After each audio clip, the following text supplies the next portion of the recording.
Hello, good morning. Nandito kami ngayon sa Nyon, Switzerland. Tapos nasa balkonahe ako ng bahay na kung saan kami nakikistay. They're very hospitable. And ito yung itsura. Yung view ng balkonahe nila is facing the lake. So ito yung itsura ng mga bubong. I mean the balcony right now. Tignan yung itsura ng lake. So this is the same Lake Geneva. Isa sa pinakamalaking lake dito sa buong Western Europe. Laki nyo.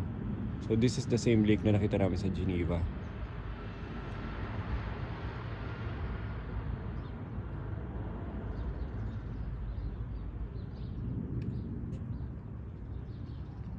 Tapos hindi ko alam kung ano tong katabi nila. Whatever this is. Alam nyo naman dito sa Europe eh. So I have to ask kung ano yan. Obviously, mukhang parang some important building. Hindi naman castle yan eh. Some important building of the past. Tapos minamaintain lang nila dito. Anyway, we're here at mag-iikot kami. Today we're going to Zermatt. Hindi ako masyado familiar sa itinerary. Temperature right now is 5 degrees. Feels like 3 degrees. Kaya may feels like kasi pag malakas yung hangin, lumalamig siya. Tapos lumalamig pa yung feeling compared to the natural temperature na 5 degrees na listed on Google. Anyway, it's still 8 a.m. in the morning. Late na sumisikat ang araw kasi ano na ngayon sa kanila, bare months. Pag bare months dito, mas maikli ang mga araw. Kaya late pa sisikat ang araw dito. Okay, yun lang. Ikot kami and I'll show you a lot of things later.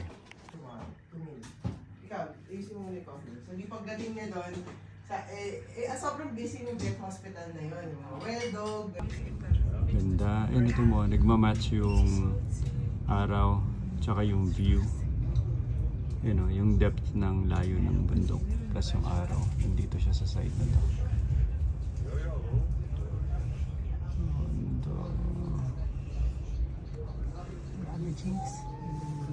Wow, perfect. Paano ka ba nakarating dito? Ganda din ng Italian. Tignan yung ganda ng contrast. And ang depth.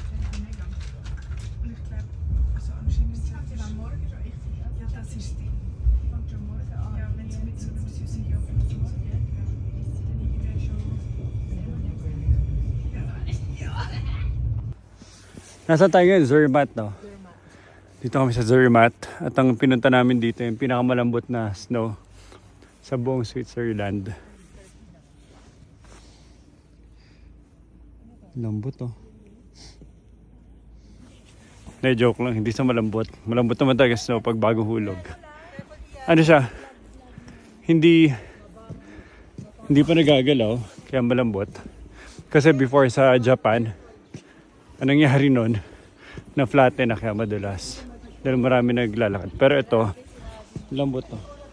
Ito.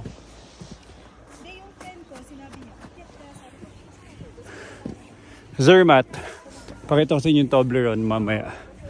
Yung Toblerone, sandali wait. Kuha tayo ng vantage point. Ito yung Toblerone. Ito yung inspiration, yung shape ng Toblerone. Ito yun, oh. Nakita niyo yun? Ang tawag dyan, Matterhorn. Pero people all over the world, ang tawag dyan, Toblerone. So dyan nila kinuha yung inspiration ng Toblerone Company. Na yun yung maging shape ng chocolate na, renowned chocolate na all over the world. Ganda dito, ang lamig. Temperature is around 3 degrees. At naglalakad kami para magkaroon pa ng mas magandang vantage point dun sa Toblerone. Oh, sige, kiss uli. Kiss. Oh, ganyan. Oh, ganyan. Nakakatuwa yung snow. Oh.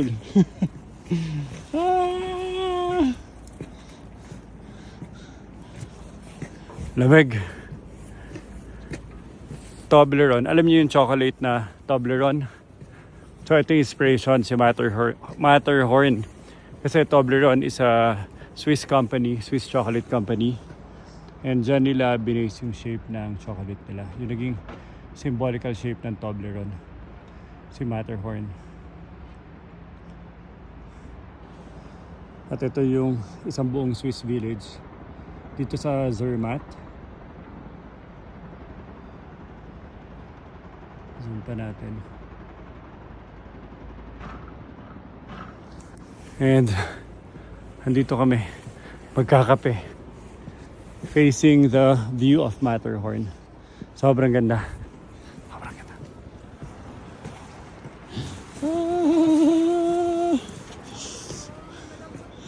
Lamig. Lambot na snow. Tinitiis ko lang pero sobrang lamig. Parang obviously may hawak ng yelo. Ah.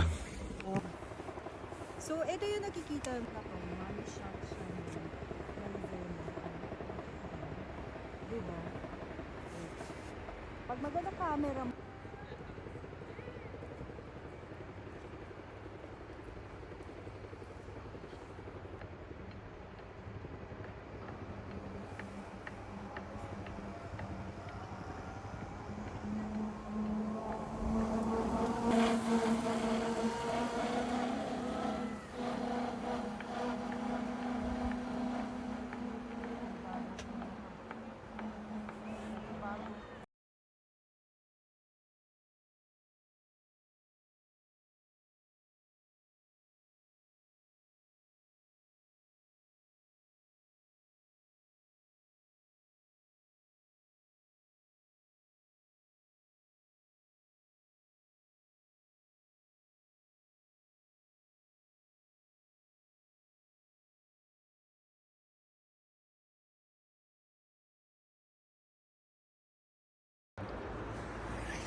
So may kwento ako sa inyo. Alam nyo ba kung saan nanggaling?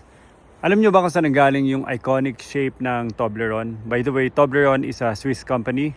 We are here in Zermatt village. We are here in the town of Zermatt in Switzerland.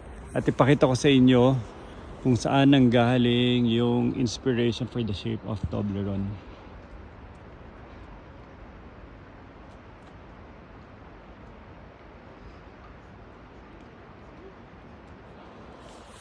So that's basically that's basically Matterhorn. Ang bundok na yan, ang pangalan ay Matterhorn. It gave the inspiration for the shape of Toblerone. Toblerone is a Swiss company.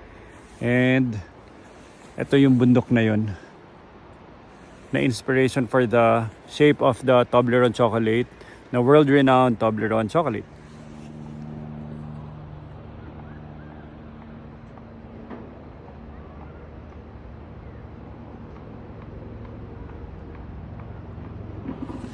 Ganda. Alam nyo ba yung shape ng Toblerone, yung triangle? Yung inspiration na yun nanggaling dito sa Mount Matterhorn. So that's Mount Matterhorn.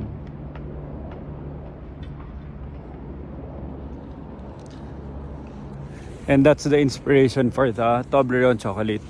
Tapos ito yung Zermatt, town of Zermatt. Ganda. So perfect yung time na pagpunta namin dito kasi very rare na nagsasabay-sabay na patapos pa lang yung fall or I don't know kung ano, spring or fall. So nakikita niya pa natin yung orange ng leaves. Tapos maganda yung ulap, blue skies. Tapos kita yung Mount Matterhorn kasi may mga araw na nakakover siya ng cloud. So hindi mo masyado, may mga ibang tao nagstay dito for 2-3 days para lang magpakita yung Mount Matterhorn. Pero for now, kita lahat to, ang ganda ng panahon, ang liwanag. Tapos andito na rin yung snow. So kaya nakakover yung mga roof na ang village na mga bahay ng snow.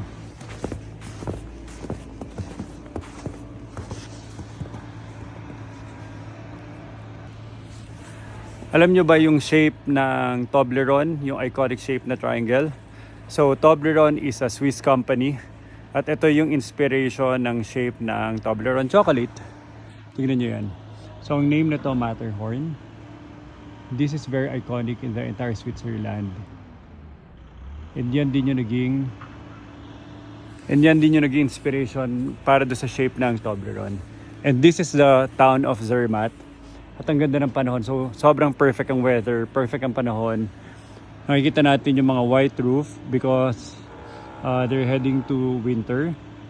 Pero nakakatuwa, ayun, kita pa rin natin yung kulay ng mga puno. Hindi pa fully covered ng snow. Tsaka hindi pa totally nag-fall. And at the same time, ganda ng panahon, no? Kasi may mga occasions daw na hindi na nakikita yung Matterhorn, lalo na pag sobrang nagfa-fog. So pag nagfa-fog dito, may mga tao nag-stay pa for 2 or 3 days kasi hinintay pa nila magpakita yung Matterhorn. So itong arrival namin sobrang perfect. Chamba nga daw eh. Sabi ni Chinky yung kasama namin yung nag-guide sa amin. Tapos ay nagsa-sunset po. Perfect. Tingnan natin gaano kalamig.